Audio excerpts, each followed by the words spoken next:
warahmatullahi wabarakatuh. Kami dari kelompok 8 dengan anggota Hanif Ali Nurisman, Hanunada Zakiyah, dan Harlina Setia Rahmawati. Di sini kami akan mempresentasikan makalah dari kelompok kami dengan judul Peradaban Islam di Indonesia. Saya Hanunada Zakiyah dengan NIM 206200100 akan mempresentasikan subbahasan yang pertama. Sejarah masuknya Islam di Indonesia. Kedatangan Islam di berbagai daerah di Indonesia tidaklah bersamaan. Demikian pula kerajaan-kerajaan dan daerah-daerah yang didatanginya mempunyai situasi politik dan sosial budaya yang berlainan. Proses masuknya Islam ke Indonesia memunculkan beberapa pendapat. Para tokoh mengemukakan pendapat itu, diantaranya ada yang langsung mengetahui tentang masuk dan tersebarnya budaya serta ajaran agama Islam di Indonesia. Ada pula yang melalui berbagai bentuk penelitian seperti yang dilakukan oleh orang-orang Barat atau Eropa yang datang ke Indonesia karena tugas atau dipekerjakan oleh pemerintahnya di Indonesia. Sumber-sumber pendukung masuknya Islam di Indonesia diantaranya adalah 1. Berita dari Arab. Berita ini diketahui dari pedagang Arab yang melakukan aktivitas perdagangan dengan bangsa Indonesia. Pedagang Arab telah datang ke Indonesia sejak masa Kerajaan Sriwijaya atau pada abad ke-7 Masehi yang menguasai jalur pelayaran perdagangan di wilayah Indonesia bagian barat, termasuk Selat Malaka pada waktu itu. Hubungan pedagang Arab dengan Kerajaan Sriwijaya terbukti dengan adanya para pedagang Arab untuk Kerajaan Sriwijaya dengan sebutan Zabak, Zabai, atau Sribusa. Di kawasan yang pernah dikuasai Kerajaan Sriwijaya itu juga ditemukan nisan kuno bertuliskan nama Syekh Rukunuddin. Wafat tahun 672 Masehi. Menurut Buya Hamka, Islam sudah menyebar di Nusantara sejak abad ke-7 Masehi. Hamka dalam bukunya berjudul Sejarah Umat Islam menjelaskan salah satu bukti yang menunjukkan bahwa Islam masuk ke Nusantara dari orang-orang Arab. Bukti yang diajukan Hamka adalah naskah kuno dari Cina yang menyebutkan bahwa sekelompok bangsa Arab telah bermukim di kawasan pantai barat Sumatera pada tahun 625 Masehi. Bahkan Hamka menuduh bahwa teori yang mengatakan Islam datang dari India adalah sebuah bentuk propaganda bahwa Islam yang datang ke Asia Tenggara itu tidak murni. Teori dan bukti yang dipaparkan oleh Hamka tersebut didukung oleh T.W. Arnold yang menyatakan bahwa kaum saudagar dari Arab cukup dominan dalam aktivitas perdagangan ke wilayah Nusantara. Sebagian dari pedagang Arab tersebut kemudian menikah dengan warga lokal dan membentuk komunitas Muslim.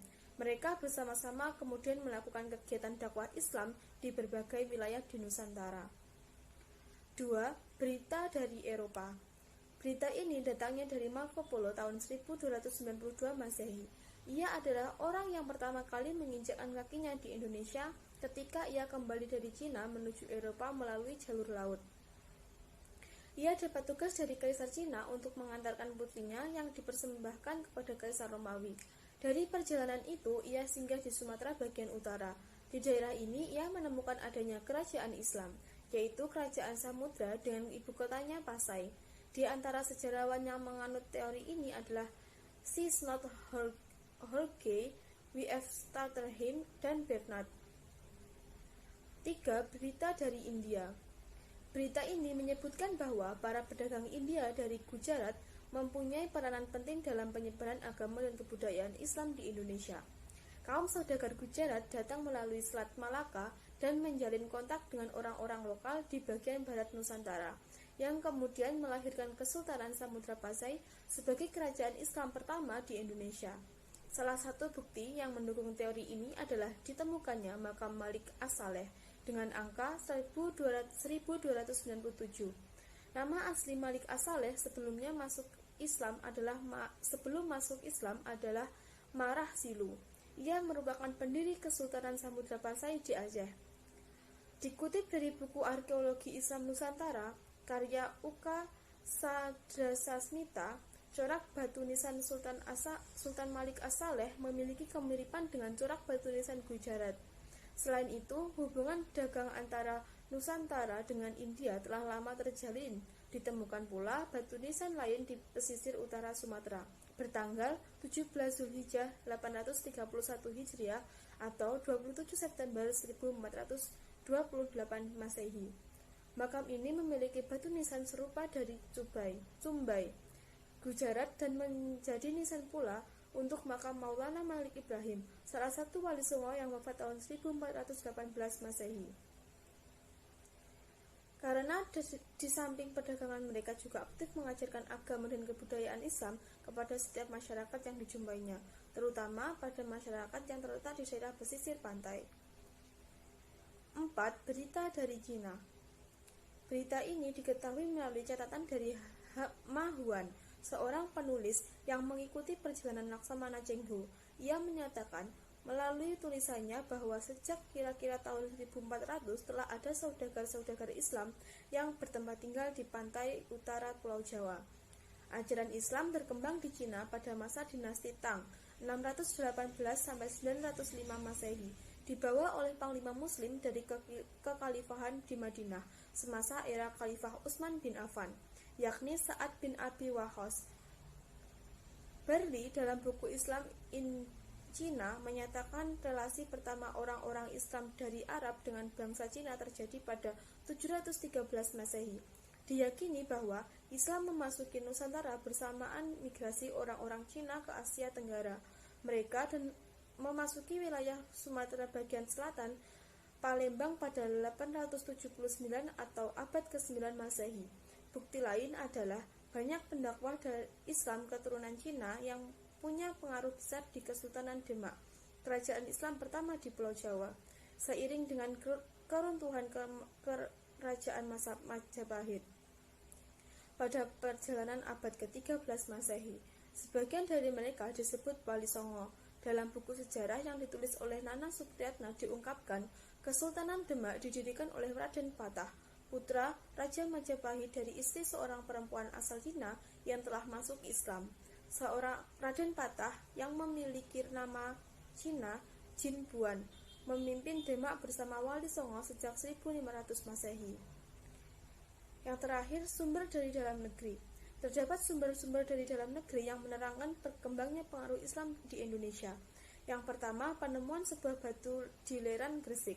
Batu bersurat itu menggunakan huruf dan bahasa Arab, yang sebagian tulisannya telah rusak. Batu itu memuat tentang meninggalnya seorang perempuan yang bernama Fatimah binti Maimun.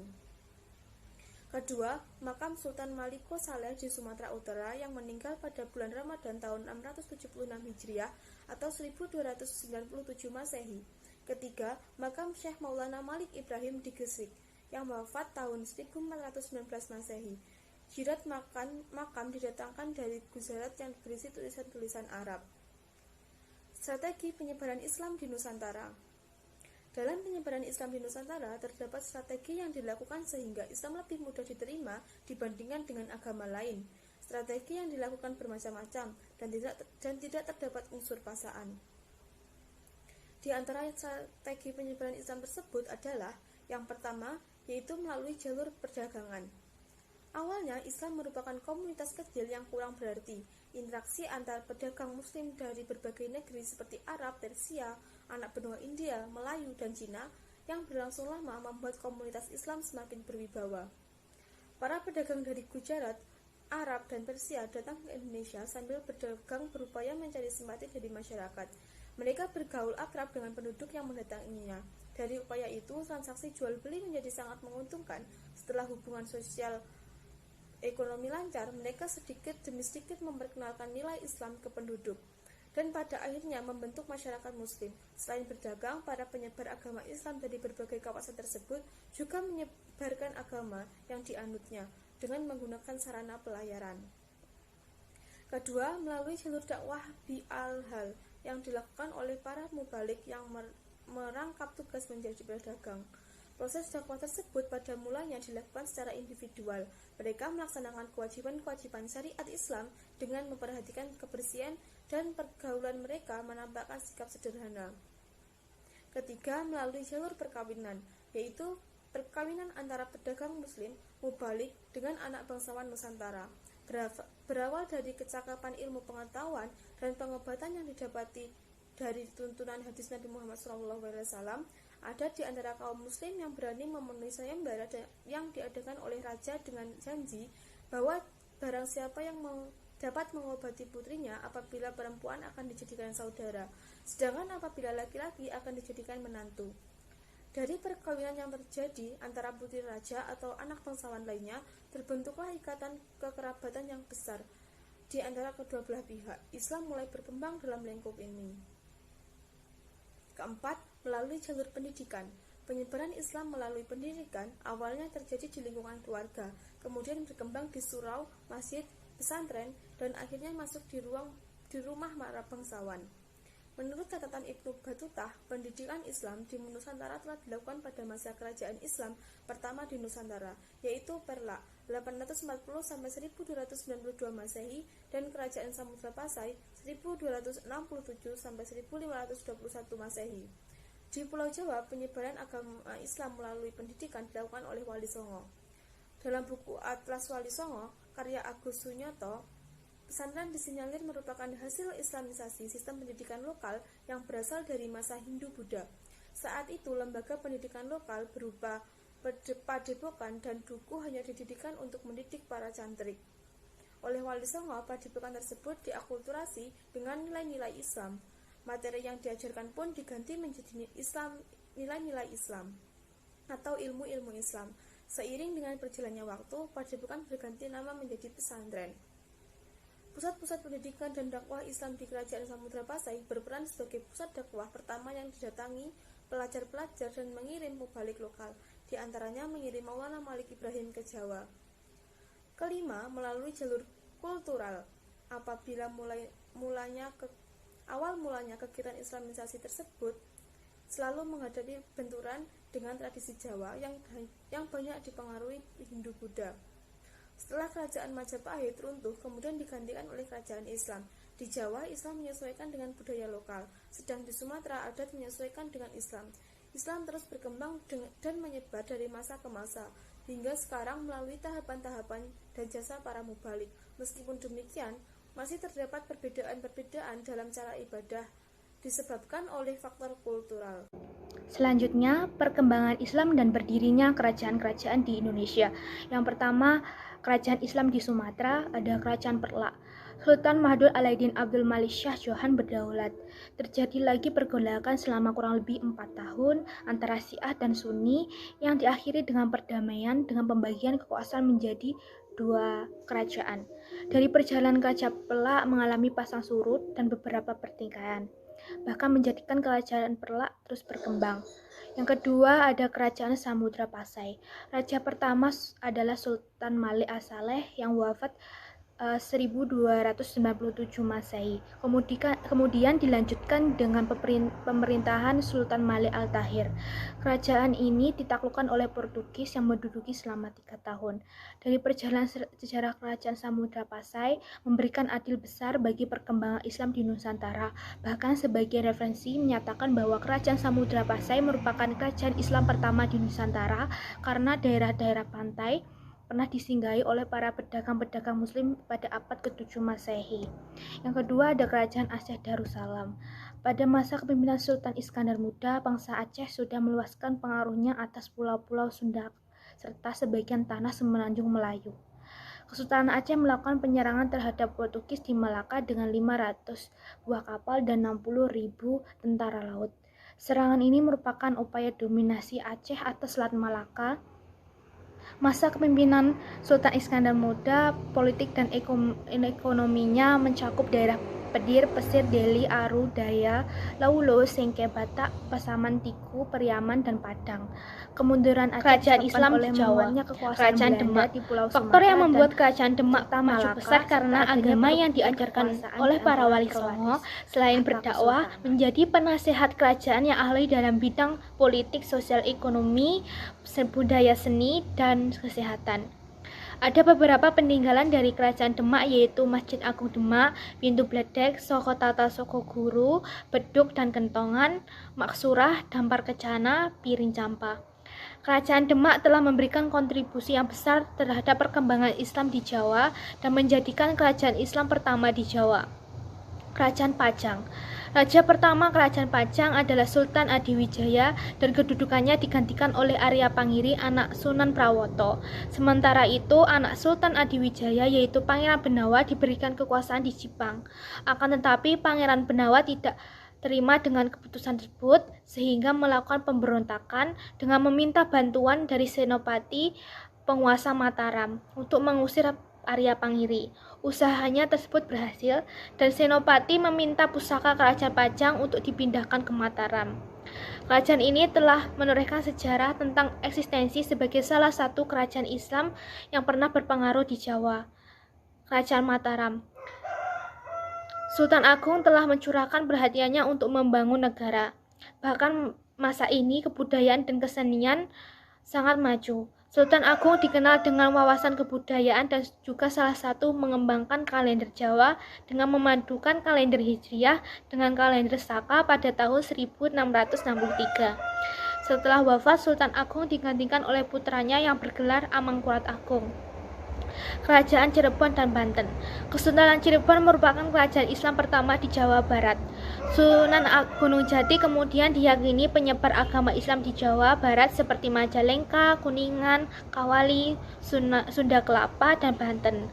Untuk menyebarkan agama Islam, Sunan Gunung Jati mendirikan Masjid Agung Sang Cipta yang dibantu oleh Sunan Bonang dan Sunan Kalijaga. Di bidang kesehatan, Sunan Gunung Jati berdakwah mengenai pengobatan herbal dan pengobatan batin yang memakai doa-doa Islam. Demikian pula Kerajaan Banten. Kekuasaan di tangan Sultan Hasanuddin, ia meneruskan usaha-usaha untuk meluaskan daerah-daerah Islam, yaitu ke Lampung dan Sumatera Selatan. Hasanuddin dianggap sebagai penyiar agama Islam di Banten dengan banyak mengislamkan orang kafir di Banten. Bahkan banyak orang dari luar Banten belajar ilmu agama Islam di berbagai pesantren yang ada di Banten. Kerajaan Islam di Kalimantan, Sulawesi, dan Maluku. Kerajaan Banjar. Sultan Suryansah sekeluarga masuk Islam dan Kerajaan Banjar langsung berperan aktif sebagai dakwah Islam. Hal ini terlihat dari hampir semua wilayah kekuasaan mayoritas beragama Islam, membuktikan bahwa Sultan berperan dalam mensukseskan dakwah. Muhammad Arsyad Al-Banjari belajar ke Mekah dan kepulangannya menjadikan seorang ulama. Upaya Muhammad Arsyad itu membuat sejumlah masyarakat muslim di Banjar yang semula minoritas kini menjadi mayoritas. Kerajaan Goa dan Talo. Raja Goa Talo menerima Islam, maka seluruh rakyat menerima Islam sebagai agamanya. Raja Goa yang bergelar Sultan Alauddin menegaskan kerajaan Goa Talo sebagai kerajaan Islam yang pusat islamisasi di Sulawesi Selatan. Setelah menganut agama Islam, Sultan Alauddin menyebarkan agama Islam di pelosok negeri termasuk kerajaan tetangga. Dalam menyebarkan agama Islam, kerajaan ini mengirim hadiah melalui utusan dan disambut baik oleh beberapa kerajaan. Dan juga penyebaran dengan cara damai dilakukan ke kerajaan Bugis. Namun menolak ajakan tersebut karena kerajaan Bugis menganggap ajakan hanya untuk menguasai tanah Bugis dan ketidaktahuan ajaran Islam yang dikhawatirkan mengganggu tatanan sosial. Penolakan ini menyebabkan Sultan Alauddin menyerukan perang terhadap kerajaan Bugis. Setelah itu, setelah perang, diterimanya Islam oleh kerajaan Bone yang dapat dikatakan seluruh Sulawesi Selatan menerima Islam, terkecuali wilayah Tanah Toraja. Kerajaan Ternate dan Tidore.